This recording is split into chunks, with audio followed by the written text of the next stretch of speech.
Hey, this is Patricia with you to share a card that I made using a technique that I was introduced to several years ago but haven't done in a while.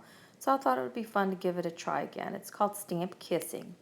So what I'm going to do, I'll have the supplies listed on the Waffle Flower blog, but I'm going to use this feather stamp set and then I'm going to use this round circle flower stamp set. I like the texture from the circles. So what I'm going to do is I'm going to mount the feather on one block and the textured circle on the other. The circle has some little polka dots on it. And the feather has no texture to it. It's just a solid feather. Now I'm going to ink this up well.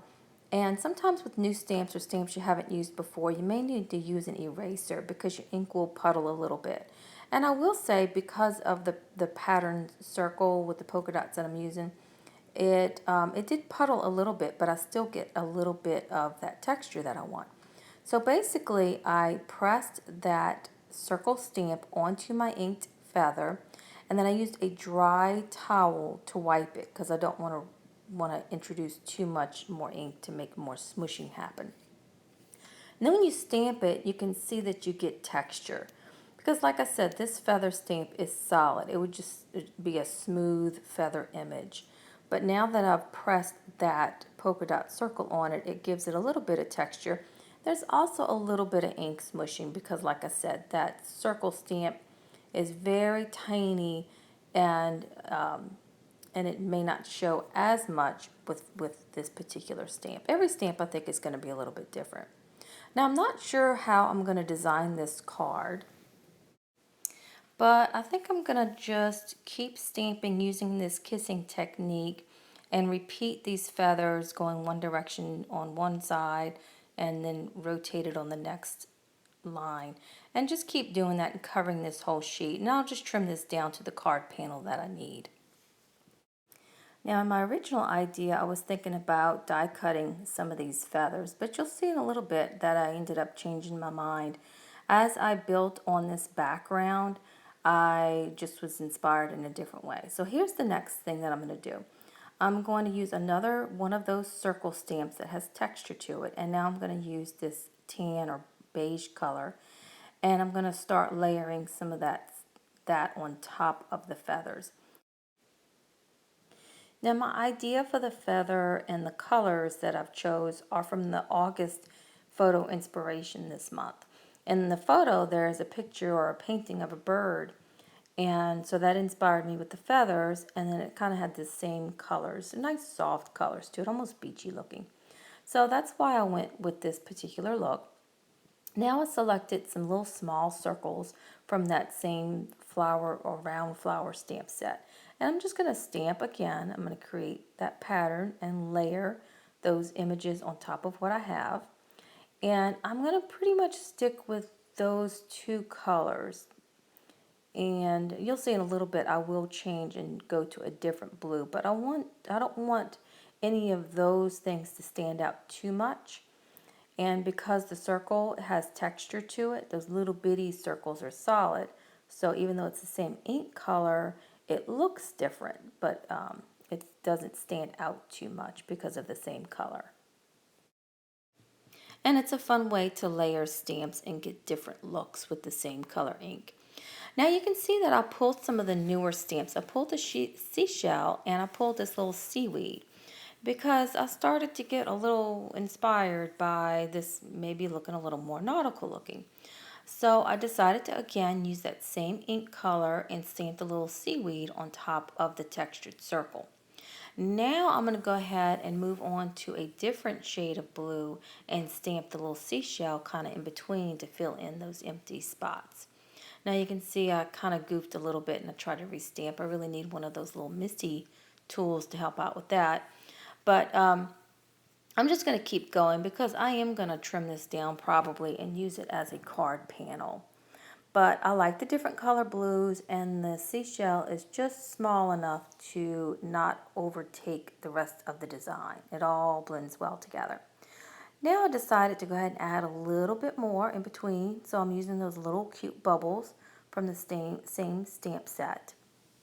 And now I'm going to use this cute little piercing scalloped rectangle die and decide what part of the panel that I want to cut out. And in the meantime, I'm also going to use, it's part of the same die set, I used the larger rectangle die to cut a piece of dark pattern paper. Since my colors are really soft on my card panel, I wanted a little bit more pop to help it. So that's why I picked the darker pattern paper to go behind it. Now I want to try something different. I haven't done this before, and instead of stamping and then coloring the little mermaid, I decided to go ahead and use a blending tool with the same color inks and do the tan color on top and the blue color on the bottom, so that way her face and her body will be the upper part and her tail and everything will be the blue part. And then I stamped in the same color tan ink. So she's still very soft like the background, and she will kind of blend in, but she'll also stand out because she's obviously, she's a mermaid. She's going to stand out. She's cute. So anyway, I cut her out with the matching die, and I really love how she came out. At first I thought, she needs to stand out more. Maybe I need to push that panel over. But then the more I played with this, I was like, no, I like how she's kind of in the midst of maybe the ocean, and maybe the feathers kind of look a little bit like seaweed now. Maybe not to us, but maybe the recipient might think it's seaweed. Well, anyway, I'm going to use some foam adhesive. I need to invest in some more fun foam and maybe some of those foam strips. But for now, I want to use up the supplies that I have on hand. I want to have a little bit of fun. Since she's a mermaid and she likes shiny things, I decided to use my Wink of Stella with some of the same ink that I used. So I just put some of the ink on a stamping block, picked it up with the Wink of Stella, and just colored in. I didn't want to color too much because this isn't watercolor paper and I don't want it to warp too much, even though I have it adhered. So I'm just kind of lightly going over it and filling it in.